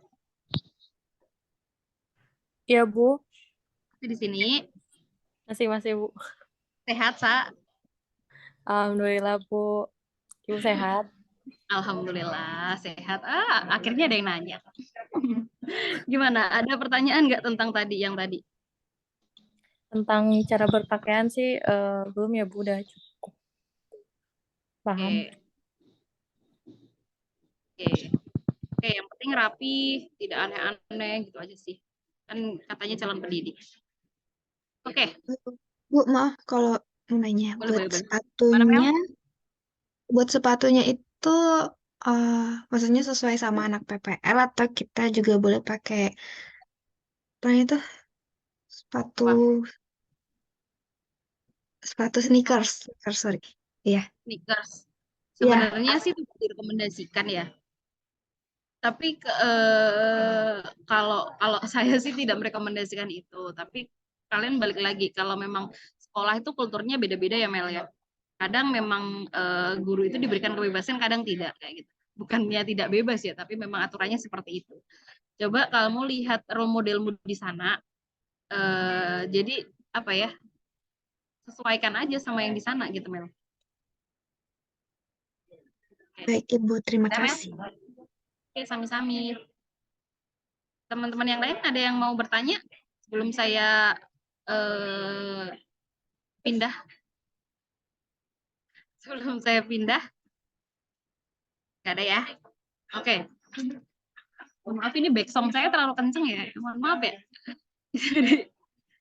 Selanjutnya ini ya. Kan kalau kalian sebagai mahasiswa KM itu kalian itu akan diperhatikan oleh banyak orang kayak gitu ya, termasuk dengan siswa dan lain-lainnya. Kenapa? Nah, yang pertama tentang intolerance gitu ya. Maaf ya teman-teman agak berisik.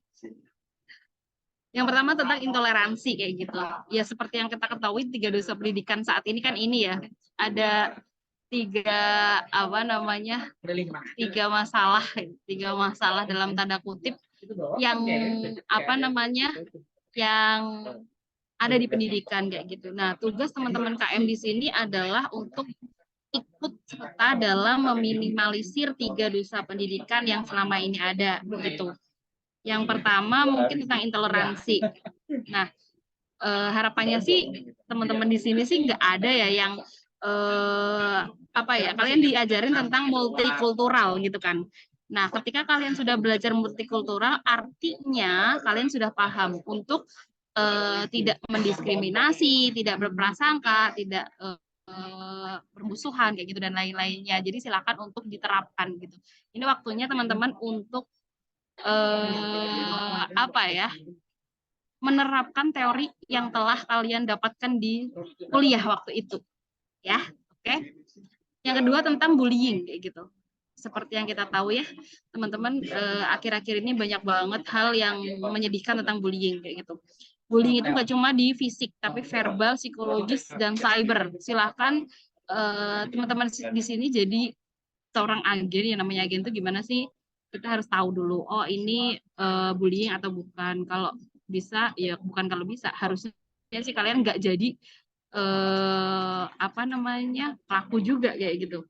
Nah, terus ketika ada apa yang harus dilakukan? Nah, itu ada kan menentang, menciptakan lingkungan yang mendukung, dan yang terakhir ini yang penting, melaporkan gitu. Jadi jangan takut untuk dibilang cepu dan lain-lain ya.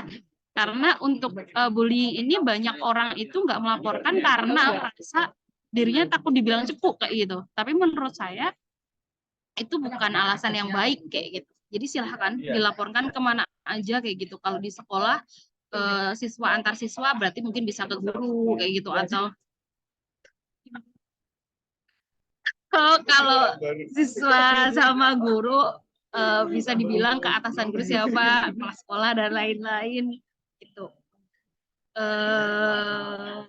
Kalau guru antar guru gimana ya gitu ya, gimana kalau itu mah sulit kayak gitu ya, tapi diusahakan aja yang terbaik. Yang terakhir tentang ini sexual harassment. Nah, ini nih hal yang mungkin kalian merasa oh ini tabu, but di akhir-akhir ini banyak hal yang memang terjadi dan itu menyedihkan kayak gitu ya. Jadi kita bantu teman-teman, bantu anak-anak itu untuk apa ya, paham tentang hal ini kayak gitu. Dimana ketika mereka paham, mereka tidak akan melakukan hal-hal yang melebihi kayak gitu. Dan dia bisa untuk saling menghormati kayak gitu, dan lain-lainnya lah, saling menghormati antar siswa, antar teman kayak gitu, terus antar guru kayak gitu, sehingga mereka nggak akan melakukan pelecehan seksual kayak gitu. Nah, kalau ada gimana? Ya sama kayak bullying tadi, harus dilaporkan dan ditindaklanjuti segera kayak gitu. Terus kalau ini kan biasanya tabu ya teman-teman, banyak orang yang tidak terbuka akan hal ini.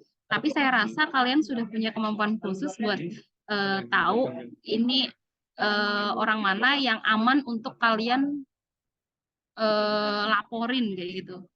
Kalian lapor ke siapa gitu yang aman kemana, silahkan kalian ke sana aja. Ini seperti itu. Ada yang mau ditambahkan atau ditanyakan sama teman-teman di sini atau sharing juga boleh. Boleh di next guru. Oke, udah? Ada yang tadi pertanyaan? Gak ada?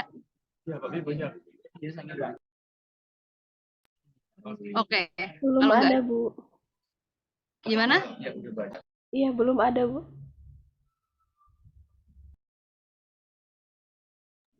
Oke, Bu Ruli mungkin itu ini kayaknya balik lagi ke Bu Ruli nih. Oke, ya udah kemudian siap. Terima kasih. Ini Oke, sami-sami. PPT-nya persilangan 2 orang. Oke. Ini adalah hal-hal yang perlu kita lakukan atau list do-nya apa aja. Yang pertama adalah, mungkin ini penting nggak penting, tapi menurut saya ini penting. Karena kalian udah keterima di KM, mbok hargailah perjuanganmu. Dengan cara apa? Memberanikan diri untuk share. Gitu. Bukan karena kamu pamer, bukan. Bukan karena kamu kepedean, bukan. Tapi wujud kamu menghargai perjuanganmu. Coba di-sharekan di Forkom. Apa namanya? Medsosnya masing-masing dari kalian. Nanti saya follow. Dan saya tuh suka nge-repost gitu. Karena saya tuh 2 kali daftar DPLKM tuh gagal terus gitu. Jadi saya tuh tetap tetap sok mantau kegiatan KM gimana, dan menurut saya itu kalau ada kegiatan yang rasanya kok kayak meaningful tuh saya suka repost gitu. Jadi tolong di-share di Forkom, nanti insya Allah saya follow. Nah, kenapa share-nya di Forkom atau di tempat yang banyak mahasiswa BK-nya? Satu, memberi contoh tentang keberanian gitu. Satu penakut sama satu penakut itu tidak sama menjadi 2 penakut. Jasmine, 1 penakut sama 5 penakut jadi apa, Min? Atau Melisa? 5 penakut sama 5 penakut jadi apa? 10 penakut. Jadi 10 penakut. Oke. Kalau kamu, Min, 5 manusia penakut ditambah 5 manusia penakut jadi apa?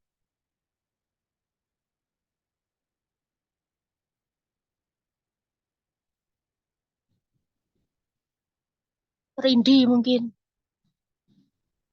Ada kamu, Melisa gitu. Awalnya mau takut, mau bimbingan. Kalian berkelompok. Satu penakut ditambah satu penakut. Kira-kira jadi apa, Rin?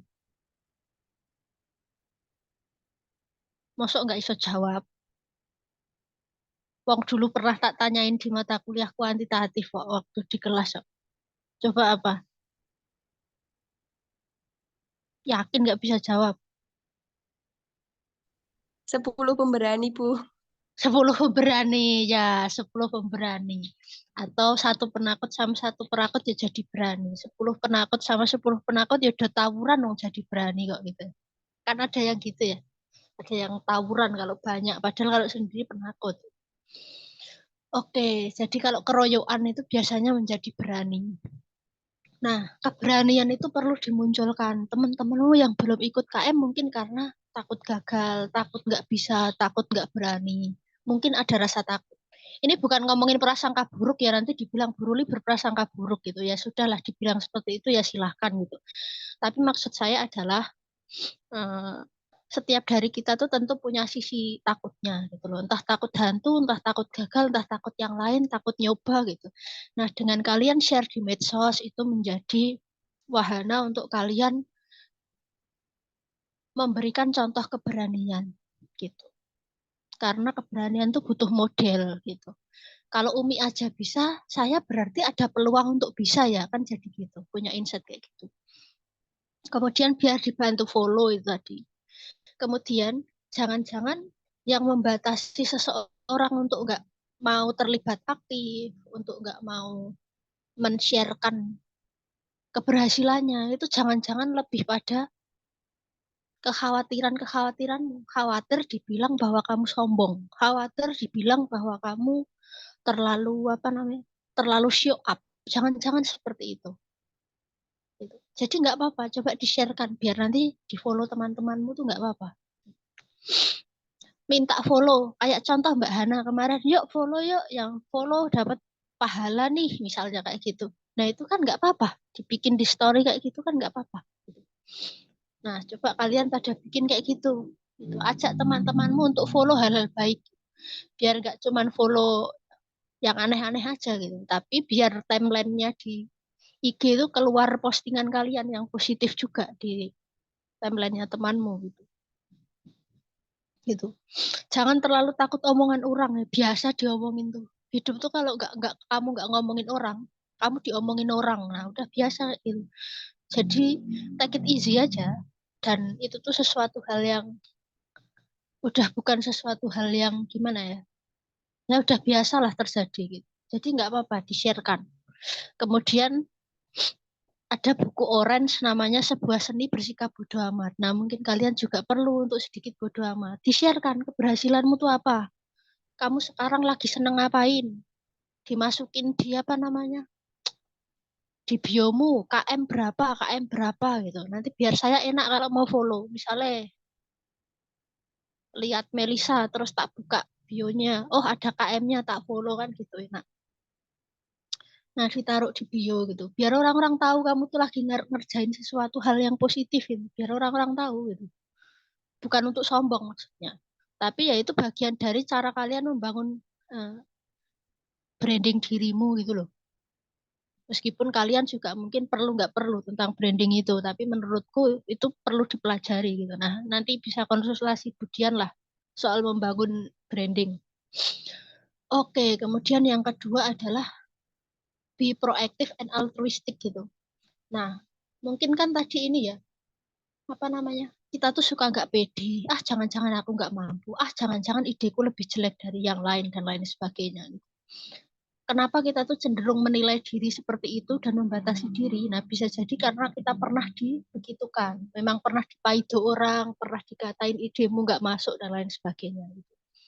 Tapi ya nggak apa-apa. Kalau kita nggak ngizinin diri kita salah, ya kita nggak belajar kan gitu. Lalu yang kedua tadi, proaktif dan altruisme gitu ya. Mau menolong orang. Gitu. Caranya itu salah satunya misalnya kamu nawarin bantuan ke orang. Kamu lagi sibuk ya, tak bantuin kok. Aku bantu apa? Kalau kamu lagi kayak gini, aku bantu apa? Jangan diem aja. Kalau diem aja ya temanmu pada takut mau minta tolong. Gitu. Kalau temenmu lagi ngapain, aku bisa bantu apa? Nah, itu biasanya menjadi salah satu cara untuk lebih akrab, lebih engage dengan kelompoknya dan lain-lain lah. Kemudian dari menawarkan bantuan itu biasanya kita jadi terlatih untuk lebih care sama orang gitu, dan menciptakan iklim gotong royong di kelompokmu. Kalau kamu melihat bahwa di luar sana tuh kayaknya orang pada egois, ya minimal dari yang terdekat dari diri kita lah kita bangun iklim gotong royong tadi gitu. Kemudian yang ketiga adalah kamu mungkin sering nawarin bantuan, kamu sering dimintain tolong, tapi coba yang ketiga kamu juga belajar minta tolong. Nek kewalahan tuh minta tolong, jangan kamu pegang sendiri semuanya gitu. Karena itu juga salah satu cara untuk kamu tuh bisa mencintai dirimu tuh dengan mau belajar untuk minta tolong gitu. Jangan takut bahwa permintaan tolongmu tuh ditolak. Ditolak itu biasa, udah biasa. Dan yang keempat adalah equal. Kamu dan teman-temanmu tuh sama-sama equal. Ada dari UGM, UNS, manalah ya sama aja. Kalian sama-sama masih mau belajar gitu. Jadi jangan merasa lebih rendah atau lebih minder dari yang lain. Coba kamu lah dari yang ada di sini, suatu saat kalian coba tanya ke Mas Irfan. Mas Irfan, gimana rasanya KM dari orang dari kampus yang bagus itu? Rasanya gimana? Kalau kamu nanya Irfan, pasti Irfan akan bilang, saya sih nggak masalah, saya nggak minder. Justru saya pede. Jawabannya kalau nggak salah seperti itu waktu saya tanya. Gitu. Nah, mungkin ke kalian pun akan sama. Gitu. Nah, kok kamu pede sih, Mas? Kenapa? Gitu. Nah, kamu tanya begitu, nanti kamu akan tahu jawabannya. Dan ini adalah hal-hal yang mungkin tidak dimiliki oleh kampus lain, tapi bisa jadi kampus lain juga lebih baik. Kalian tuh kelebihannya adalah punya dosen-dosen yang masih seumuran, nggak jauh-jauh dari kalian. Jadi masih bisa lah, dari segi komunikasinya, kemudian dari segi iklim yang sudah terbangun di prodi kita itu sudah relatif positif, kemudian dosen-dosen kita itu insya Allah nguwong ke uang bahasa Jawa. Uang ke uang itu apa ya? Humanis lah. Masih relatif humanis dosennya itu. Walaupun segalak-galaknya itu masih relatif humanis. Jadi ada cerita, mungkin kamu bisa cross check ke Mas Irfan daripada saya salah. Mas Irfan tuh waktu itu ngisi kegiatan kampus mengajar, sosialisasi KM gitu ya. Terus Irfan itu dapat hadiah dari anak-anak HMPS. Hadiahnya itu berupa tas gitu ya. Harganya nggak mahal malah gitu. Tapi Irfan tuh menyombongkan itu di depan teman-teman KM-nya. Karena apa? Karena yaitu Irfan merasa bahwa di prodi kita itu saling support orang-orang. Yang mana itu belum tentu dimiliki orang dari kampus lain. Kayak gitu. Nah, jadi seperti itu. Kita tuh perlu membangun iklim saling support dan kita tuh yakin aja bahwa kita tuh sama-sama masih belajar. Salahi rawopo. Kemudian yang ketiga adalah beware of physical and mental health gitu. Jadi KM itu apalagi yang mau nyelesain 40 SKS dalam satu semester kan pasti wow banget itu gitu. Jadi dijaga kesehatannya, kalau biasa sarapan ya jangan sampai telat sarapan. Mbak Fauzi kemarin sempat sakit, nah diusahakan nanti lebih fit lagi, sering-sering aktivitas fisik gitu loh kalau memungkinkan di pagi itu, biar biar lebih nggak gampang sakit. Kemudian caranya apa sih? Ya tadi olahraga tadi. Kemudian yang kedua, kalau untuk menjaga kesehatan mentalmu ya minimal ya tadi komunikasikan apa aja yang menjadi batasan-batasan kamu. Aku tuh nggak suka loh kalau kamu tuh di dekatku dan kamu tuh kepalanya depel-depel ke saya misalnya. Ya kalau nggak nyaman ya diomongin, jangan nanti nggak diomongin tapi ketika mau tidur kepikiran gitu, overthinking gitu. Nah itu namanya udah nggak sehat kalau gitu. Kemudian tadi asertif, kalau mau enggak. Kalau pernah nawarin bantuan ya suatu ketika ya kamu minta tolong gitu, nggak apa-apa. Oke, next. Nah, beruntungnya kalian yang sudah ada di KM 6 adalah kalian punya contoh laporan KM. Itu. Tapi jangan dicontoh. Di copy paste itu namanya nggak sehat kalau kayak gitu. Nah, ini adalah contoh laporannya kampus mengajar Mbak Anissa.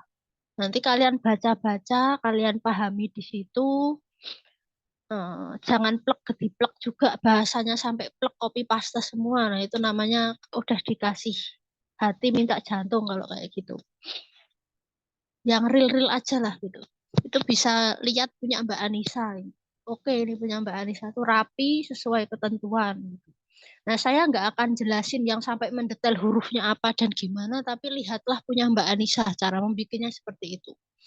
Nah, untuk Mbak Fauzi Hanifah, Mbak Salsa, dan Mbak Umi, tadi kan kalian akan mengkonversi 20 SKS. Nah, setiap mata kuliahnya itu ada tagihan soalnya masing-masing. Cara melaporkannya gimana? Nah, itu cara melaporkannya adalah kalian harus menjawab soal-soal itu, gitu. Kemudian jawaban atau laporan-laporannya itu per mata kuliah itu dibedakan. Maksud saya adalah dikasih spasi, dikasih apa namanya halaman kosong. Nyontoh punya Mbak Anissa dan teman-teman. Tapi yang paling proper adalah punya Mbak Anissa. Punya Mbak siapa namanya Mbak Putri Prihartini itu overrate itu di atas proper sekali, itu sangat detail banget. Kalau mau baca untuk referensi ya silahkan. Jadi gini, mata kuliah urutan 1 adalah mengkonversi KKN, mata kuliah urutan 2 adalah mengkonversi PPL, mata kuliah urutan 3 adalah mengkonversi mata kuliah XX misalnya. Nah, di panduan KM kan sudah ada 10 mata kuliah yang urut dari atas sampai bawah. Laporanmu besok ya urut dari atas sampai bawah. Yang atas sendiri otomatis laporan KKN. Yang kedua otomatis laporan PPL, kayak gitu urutannya. Lalu setiap laporan mata kuliah dikasih pembatas. Pembatasnya halaman kosong dengan logo. Nanti cek punya Mbak Anissa, buat contoh. Ada halaman kosong itu loh, kayak skripsian itu loh, gitu. Untuk membatasi, oh dari halaman 1 sampai 5 itu untuk mata kuliah KKN nih. Kemudian diberi pembatas, lalu halaman 6 sampai sekian mata kuliah PPL nih, lalu diberi pembatas lagi, terus nanti mata kuliah yang lain, itu sampai belakang. Dari di sini ada bayangan atau ada pertanyaan? Silahkan, terkait laporan.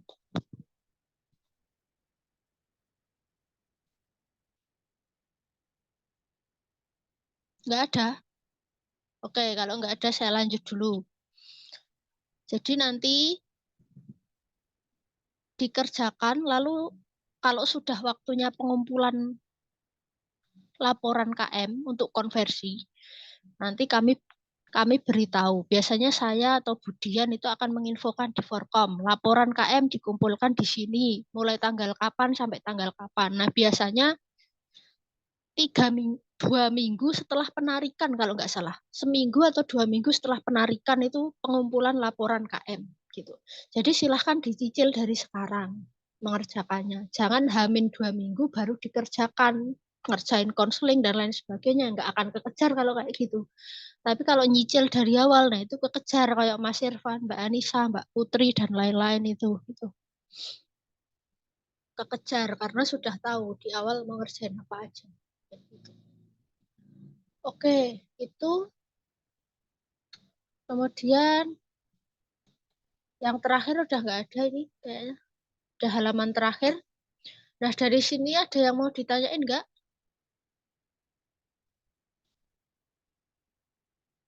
Kalau nggak ada yang mau ditanyakan, mungkin saya akhiri.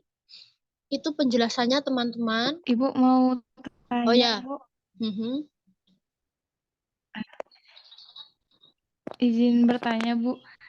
Itu kan yang untuk konversi itu kan PPL 2 ya, Bu. Kita yang semester 5 itu nanti PPL yang awal itu di semester 6 ya, Bu. Iya, betul. PPL 1 Kak. Maaf. PPL apa? PPL 1. PPL apa? PPL 1 nggih. PPL 1 itu kan in class ya, Jasmine ya. Itu di semester berapa sih, Min? Lali aku. PPL 1. Semester berapa? Di semester 6, Bu. PPL 1 tuh semester 6. Iya. Oh iya. Terus PPL 2-nya 6 ke 7 kan gitu ya, Min? Iya, Bu. Oke, ya. Jadi, sekalian saya sampaikan Mbak Fauzi, Mbak Salsa, dan Mbak Umi. Jadi mata kuliah PPL 1 itu wajib ditempuh ya, wajib ditempuh. Tidak bisa dikonversi dengan KM. Yang bisa dikonversi dengan KM adalah PPL 2-nya gitu. Kalau PPL 1 wajib tempuh. Mbak Anissa kemarin juga dibela-belain datang ke kampus setiap hari Kamis kalau nggak salah sama Mas Irfan. Gitu ya Min ya, kemarin ya semester 6. Karena Betul, Bu. karena itu wajib dihadiri, Mbak, wajib diikuti. Jadi mungkin kalau si Fauzi, Umi, dan teman-teman semester 5, mungkin nanti akan akhirnya kalian kebalik. PPL 2-nya dikerjain dulu, baru semester 6 ngerjain PPL 1 gitu. Jelas itu, Fauzi? Ada pertanyaan atau masih belum jelas? Jelas, Bu. Terima Sip. kasih, Bu. Berarti semester 6 udah ada bayangan ya, kamu kira-kira mau ngapain? Nggih, Bu. Insya Ya, Allah. minimal yang paling kelihatan adalah ikut PPL 1 kan gitu ya. Nggih. Ya, sip. Nah, nanti kayak Mbak Salsa, Mbak Fauzi, dan teman-teman itu ya nanti semester 6 tuh kan longgar tuh. Cuman ikut PPL 1 ya, waktunya dimanfaatkan untuk nyicil-nyicil nyari judul skripsi kan gitu. Apalagi bank masalahnya tuh harusnya banyak kalau udah dari lapangan selama 5 bulan. Oke, itu. Ada pertanyaan lagi silahkan.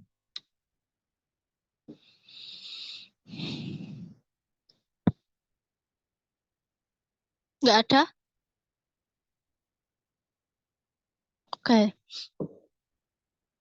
Mungkin sebelum ditutup dan belum ada pertanyaan, saya mau nanya dong, kalian udah pada pindah kos belum? Nek Melisa Marindi kan harusnya nggak pindah kos harusnya.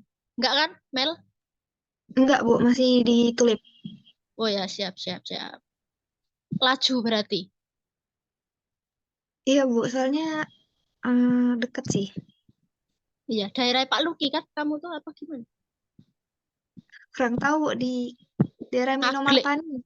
Oh, Minomartan. Oh iya, ya. Oh iya, ini teman-teman, saya tuh baru inget. Nggak tahu kalau kalian masuknya 5 hari atau 6 hari, Mel. KM sekarang ini. Kalian. Kalau sekolahku sampai hari Jumat, Bu. Oh, Jumat, oke. Itu anak-anak KM datang semua. Setiap hari. Iya, cuman kemarin hari Rabu itu Rindi sama ada satu lagi teman kita nggak masuk karena sakit. Terus kayak tadi ada yang izin karena masih panitia PKKMB. Oke. Oke, saya cuma mau ngingetin aja. Jadi ketika dengan di sekolah, kalian kan yang akan banyak berinteraksi itu kan kalian sama guru-guru di sekolah. Biar guru-guru di sekolah tuh nggak bete sama kalian, itu tolong dijaga interaksinya. Termasuk soal masalah izin perizinan. Jangan tiba-tiba hilang, nggak ada kabar dan lain sebagainya gitu. Kalau saya dulu, itu dijadwalkan hari apa itu siapa dan siapa yang nggak ada hari apa siapa dan siapa yang izin gitu karena dulu mereka pada sambil kuliah dulu gitu. Saya cuma mau ngingetin aja sih, jangan sampai dalam satu hari itu di sekolah itu nggak ada anak KM sama sekali gitu, izin semua misalnya. Nah itu kan nggak bagus gitu. Ya intinya dijaga hubungan baik dengan sekolah lah, dengan cara komunikasi dengan DPL sekolah kan ada tuh Mel, pembimbing sekolah itu. Nah itu.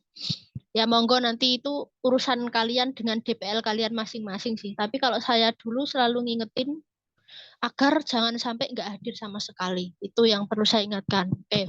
Kemudian Jasmine, kamu gimana di sana? Aman sinyal? Udah dapet kos apa gimana? Di Magelang. Welisa guyu. Udah, Bu, dapat kos. Cuman emang dari SD itu jauh banget, Bu, ternyata. Tapi di sini lancar sih, Bu, sinyalnya. Oh, kamu nggak pindah ke deket yang SD aja, Bu? Nanti masih mau diomongin sama guru pamong, Bu. Oh Minta gitu. dicariin gitu. Oh, terus yang teman-temanmu yang lain pada kos di mana?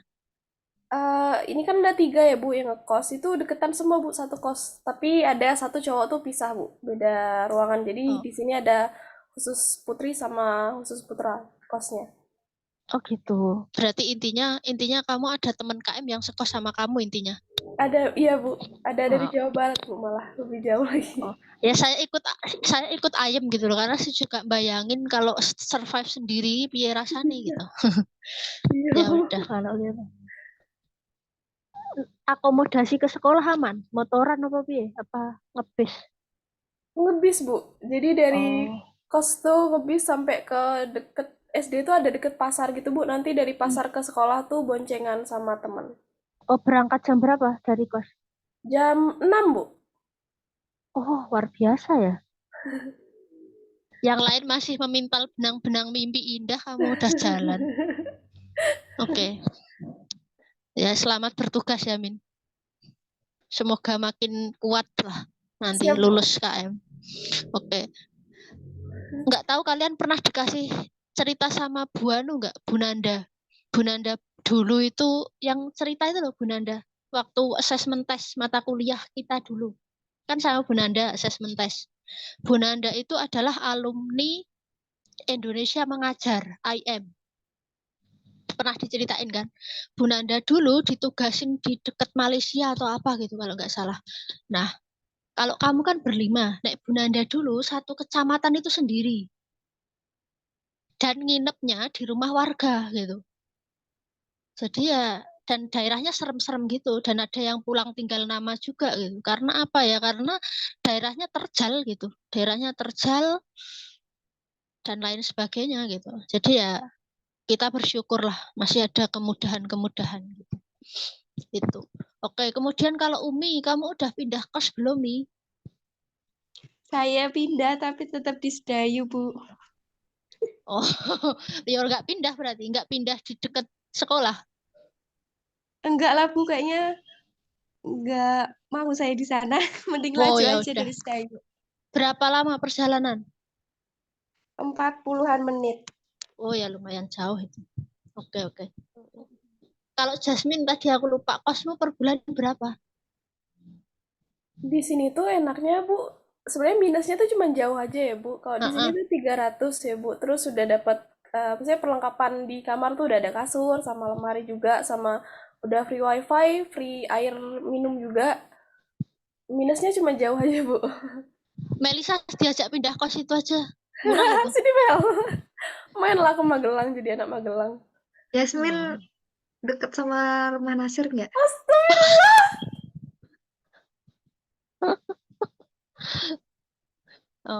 Langsung hilang Jasmine kalau udah bahas itu. Oke, Umi ada yang mau di-sharingkan setelah sekian lama apa namanya? Laju udah mulai capek belum Mi? Udah capek banget. Saya berangkat 5:30 pagi, Bu. Oh, Mbak Jasmine itu di SD, Melisa itu di SD, kamu di apa, Umi? SD juga, Bu. Oh, 5:30 udah OTW ya? Udah. Oh, luar biasa itu. Bawa motor berarti sekarang, Umi. Iya, Bu. Oh, ya hati-hati ya. Ada SIM toh sama. Udah ada, Bu. Kemarin pas mau bawa motor bikin SIM dulu. Oh, nembak ora ya pertanyaanku. Nek nembak podo Nembak, maksudnya. Bu. Oh ya podo lah. Wong dosene nembak mosok mahasiswane ora kan ngono kan. Ya. Ya udah oke sharingnya makasih nih. Oke, Salsa sih do pindah kos ora iki ning perbatasan Bantul ya nih. Oh, Salsa masih sama KM kok ya? Oke, kalau Fauzi Hanifah ini rada enak ya deket kampus siji. Kamu nggak pindah kos toh? Enggak, Bu, saya tetap di kos yang kemarin. Nge-grab nggak kamu? Nge-grab apa naik apa? Sepeda, Bu. Oh, naik sepeda. Berapa lama jalan? Kalau santai setengah jam, Bu. Oh, santai setengah jam. Emang udah ada sepeda dari dulu apa beli karena KM? Eh, Sekarang ini, Bu, pinjem. Dapat pinjaman sih, Bu, alhamdulillahnya. Oh ya syukurlah. Siapa tahu nanti nabung bisa beli sepeda. 1-2 ya? Kalau nggak salah ya dapatnya ya, Fauzi ya? Iya, amin. Gimana, Bu? 1-2 ya per bulan. Kamu dapatnya 1-2. Oh, Sejuta, enggak. 1.200.000. Oke, oke. Nggih. Laptop aman, bisa untuk kerja selama KM atau ada masalah? Aman, Bu, insya Allah. Oh ya syukurlah. Oke. Rindi, penak tenan nih Rindi. Enak banget selokasi 2 orang. Rin, kamu bisa on mic, Ra? Oh, ini karo pacare wis nang kafe si Rindi. Mbok opo? Kata Rin, repot deh si Rindi. Biasanya radarku nggak salah loh ini kalau ngomong kayak gini tuh. Oh, di kos. Oh, di kos. Tapi Melisa guyu ya, jadi aku ora yakin. Oke. Ngopo kok ora iso anu on mic Rin? Rusak HP-nya apa gimana?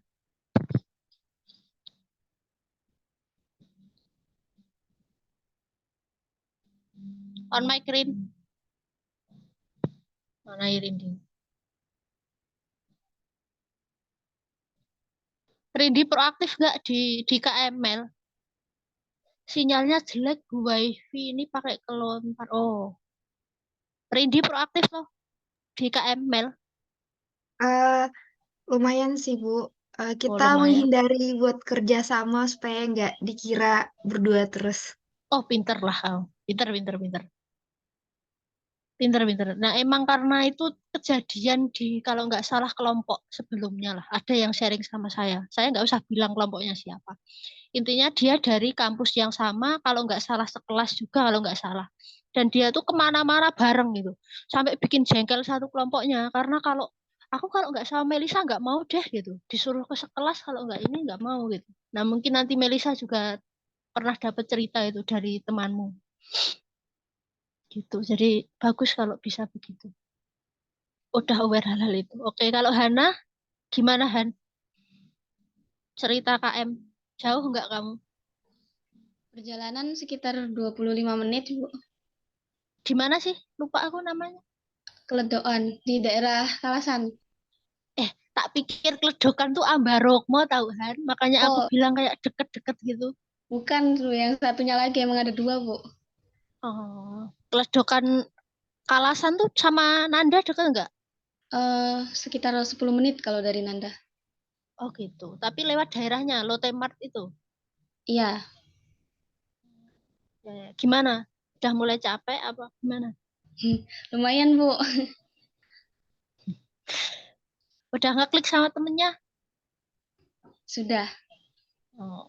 Jadi si PDD aku baru dari sekian yang KM, itu saya cuman familiar sama IG-nya Hana. Kalau yang tahun lalu tuh IG-nya Anissa, IG-nya Irfan, IG-nya ya itulah hanya orang itu. Nah, sekarang itu coba di-share di Forkom. Bantu follow ya teman-teman gitu. Nggak apa-apa. Nggak ada yang menanggapi itu biasa. Dicuekin tuh biasa kan. Gitu. Nggak apa-apa. Nanti saya yang nanggapin. Kalau di Forkom nggak ada yang nanggapin. Jadi nanti kalau Mbak Hana aku udah follow. Nah, yang lain IG-nya apa nanti saya follow. Saya tuh seneng kalau lihat mahasiswa aktif banget. Ya mungkin itu dari saya.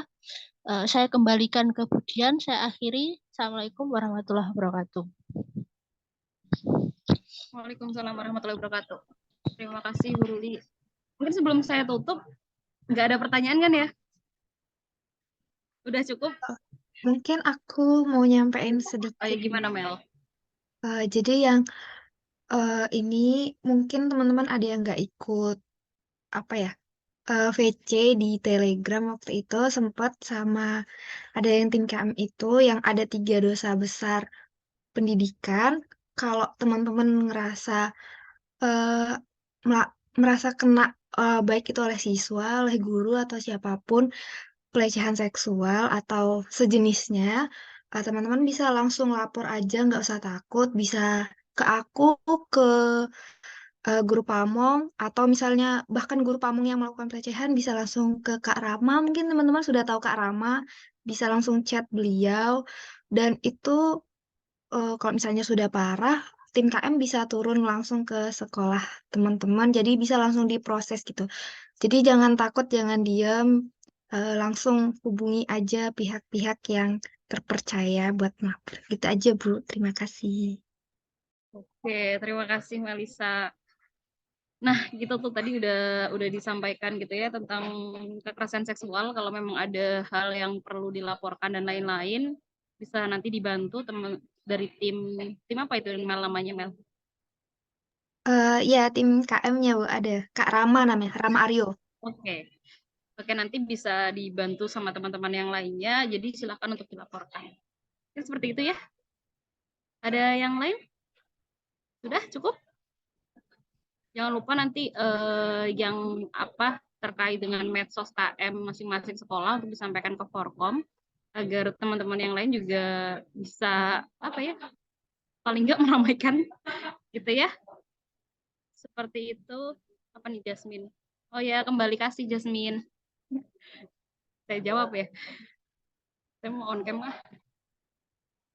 Oke, mungkin seperti itu teman-teman.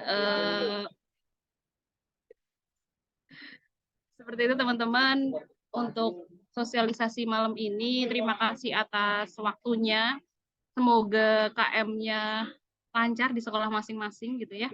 Dan besok kembali dengan banyak ilmu yang bisa dikembangkan dan dibagikan kepada teman-teman yang lainnya gitu. Saya yakin teman-teman semua di sini sudah paham kalau apa KM ini bukan buat cuma kalian kayak gitu, tapi untuk prodi juga berikan manfaat kepada teman-teman juga kayak gitu ya. Jangan lupa tadi file-filenya sudah sudah diberikan gitu ya. Insya Allah besok ketika saya upload di YouTube ini nanti kalau ada yang ketinggalan dan lain-lain silahkan lihat di YouTube Prodi, nanti akan saya upload kayak gitu beserta link-link yang ada di presentasi tadi. Dan seperti itu Bu Ruli, terima kasih juga waktunya. Saya tutup malam ini. Kenapa Jasmine mau foto? Saya itu melihat itu loh, tanda-tanda itu. Kemudian sebelum ditutup mungkin Bu Hanifa ada yang mau disampaikan Bu, pesan-pesan untuk anak-anak KM ya? masih. Oh iya Bu Hanifa silahkan kalau mau ini. Sebelum itu mungkin nanti setelah itu nanti mungkin lagi foto bareng. jualan. Oh ya nggak apa-apa. Nggak banyak yang tak sampein ya. Semangat ya kalian ya. Ini soalnya agak berisik di sini. Ya ini sambil jualan soalnya, maaf ya. Oke, yang penting kalian semangat aja. Apapun yang kalian lakukan kami dukung, yang penting positif aja gitu ya. Oke. Jangan lupa ikutin arahan Bapak Ibu dosen sehingga nanti kalian bisa lancar sampai selesai KM ya. Oke, gitu aja Bu Dian. Oke. Terima kasih sudah diberi kesempatan. Boleh open cam semua nggak? Kita foto dulu. Berapa second aja gitu teman-teman open cam gitu biar Bu Hanifa itu kalau posting nanti jadi bagus gitu, estetik gitu ya Bu Hanifa ya. Yuk. Semenit aja, nggak ada ding. Silakan.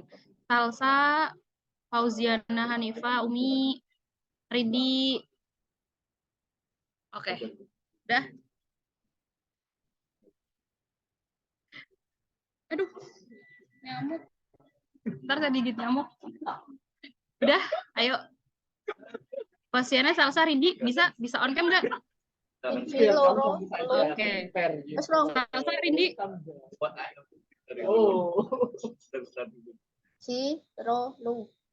Udah, oke. Kayak itu ya. 1, 2, 3.